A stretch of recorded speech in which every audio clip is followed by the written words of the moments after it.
Bonjour à tous et bienvenue sur Jardistream. Aujourd'hui, je vous emmène pour une aventure fruitée et délicieuse. Nous allons visiter 3 jardins différents où il y a dans les 3 jardins 3 parterres de fraises avec des sols différents et on va faire la récolte de chaque terrain et on va faire un petit concours de celui qui aura le plus de fraises. Après avoir rempli nos paniers de fraises, je vais vous montrer comment réaliser une confiture maison simple, rapide, efficace. Restez sur Jardistream, c'est ici que les récoltes de fraises à gogo se passent. Allez, on va passer aux récoltes des paniers.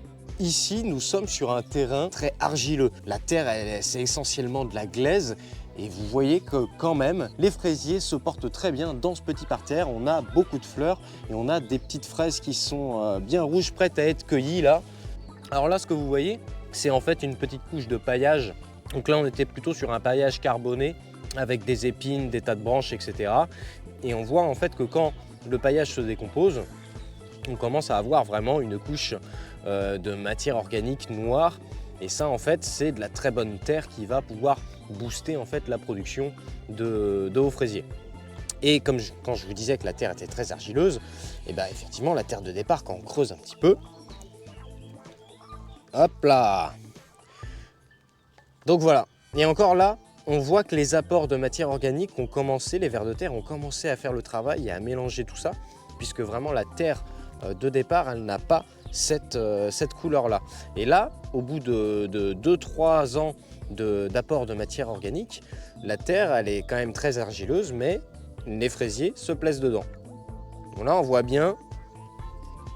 Regardez, donc là, on retient la couleur de terre.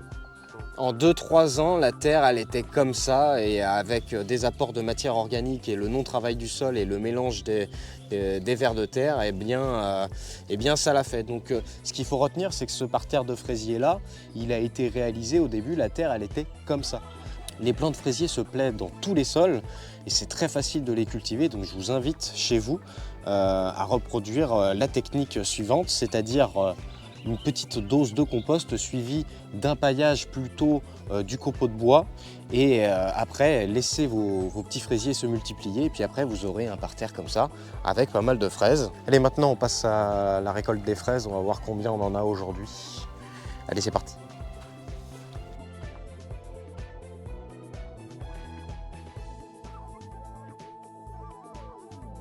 Test 1, 2, 1, 2. Ici, nous sommes chez le Catalan avec son parterre de fraisier. Le parterre de fraisier a été réalisé de la même manière que les autres, c'est-à-dire du compost, du paillage comme des copeaux de bois et ensuite on a laissé tout simplement les fraisiers s'implanter petit à petit et produire des fraises en groupe comme ça. Ce parterre de fraisier là, il attaque sa 3e année et alors là on est vraiment dans son année qui est la plus productive. On va récolter toutes les fraises. Je vais vous montrer combien on aura ramassé de fraises aujourd'hui, sachant qu'ici on ramasse très régulièrement les fraises. Une chose importante, je vous conseille par contre, si vous utilisez cette méthode, de vraiment passer régulièrement désherber vos fraisiers de façon à bien repérer les fraises une fois qu'elles sont rouges et pas que ça soit le chantier, le sbeul, comme on dit dans le métier, dans le parterre. Donc là, petit désherbage, entretien du parterre et puis après on va ramasser les fraises.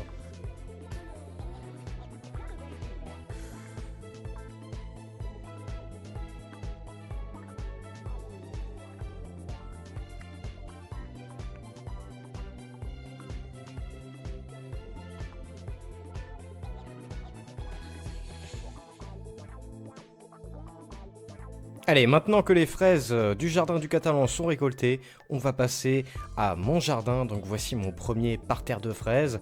Voici le 2e parterre de fraises. Allez, c'est parti, je vais faire ma récolte, je vous montre tout ça.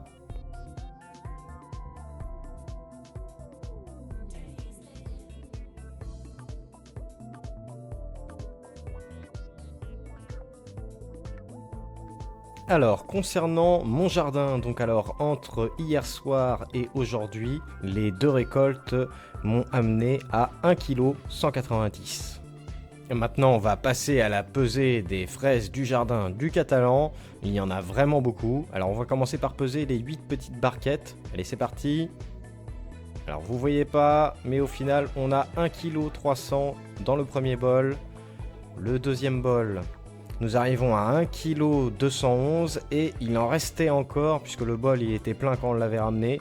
Donc là, je le complète jusqu'à 1,5 kg et plus 724 grammes pour clôturer la récolte du jardin du Catalan. Et pour finir, le terrain au sol argileux nous donne une récolte de 721 grammes.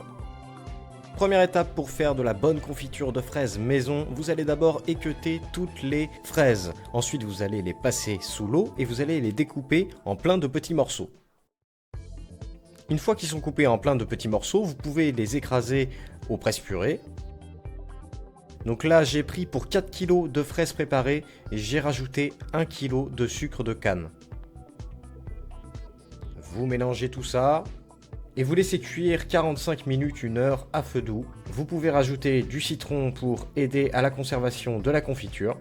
Vous remuez régulièrement.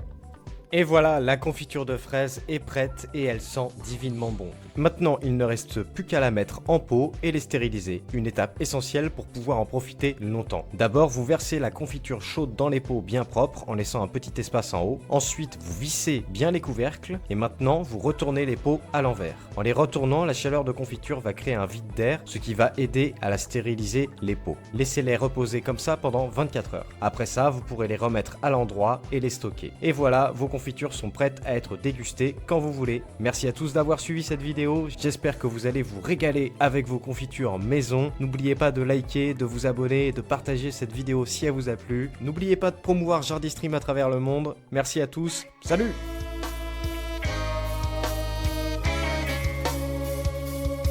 La confiture Jardistream, elle est faite maison, sans sucre à rajouter.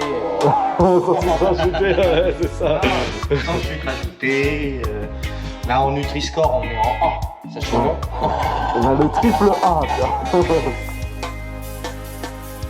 As I walk through the valley of the shadow of death, I take a look at my life, I realize